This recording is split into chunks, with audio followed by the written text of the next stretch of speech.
adalah istri dari Sayyidina Hasan. Dia adalah seorang wanita cantik dan kaya yang berasal dari Bani Kindab, salah satu suku Arab yang terkenal dengan keberanian dan kecerdasannya. Ketika menikah dengan Sayyidina Hasan, Jaddah ini sudah pernah menikah 2 kali.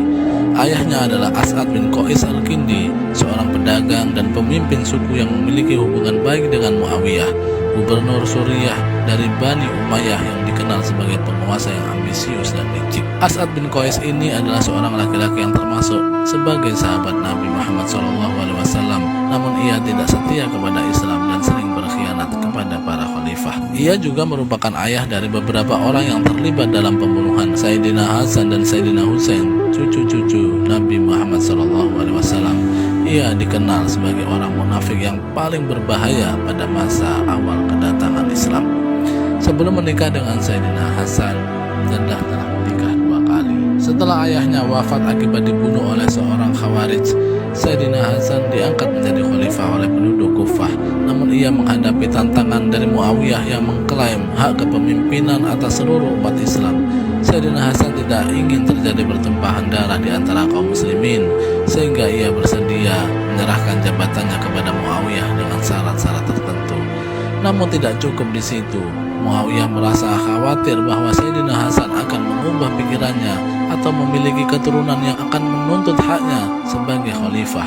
Oleh karena itu, maka ia menjalin kontak dengan ayah Jaddah dan menjanjikan kepadanya bahwa ia akan menikahi Jaddah putrinya jika ia berhasil membujuknya untuk meracuni suaminya. As'ad kemudian menipu Jaddah dengan mengatakan bahwa Muawiyah sangat mencintainya dan ingin menikahinya. Ia juga mengatakan bahwa Sayyidina Hasan tidak mencintainya dan berencana untuk menceraikannya. Jaddah terperdaya oleh tipu daya ayahnya dan Muawiyah, sehingga ia bersedia untuk meracuni suaminya sendiri. Suatu hari Jaddah memberikan makanan yang dicampur dengan racun kepada Sayyidina Hasan. Racun itu membuat Sayyidina Hasan menderita sakit parah selama beberapa hari. Namun Sayyidina Hasan sadar bahwa istrinya telah berkhianat kepadanya dan meracuninya. Namun karena kebaikan hati dan kemuliaan akhlak dari Sayyidina Hasan, maka beliau memaafkan Jaddah dan memintanya untuk tidak mengulangi perbuatannya itu lagi.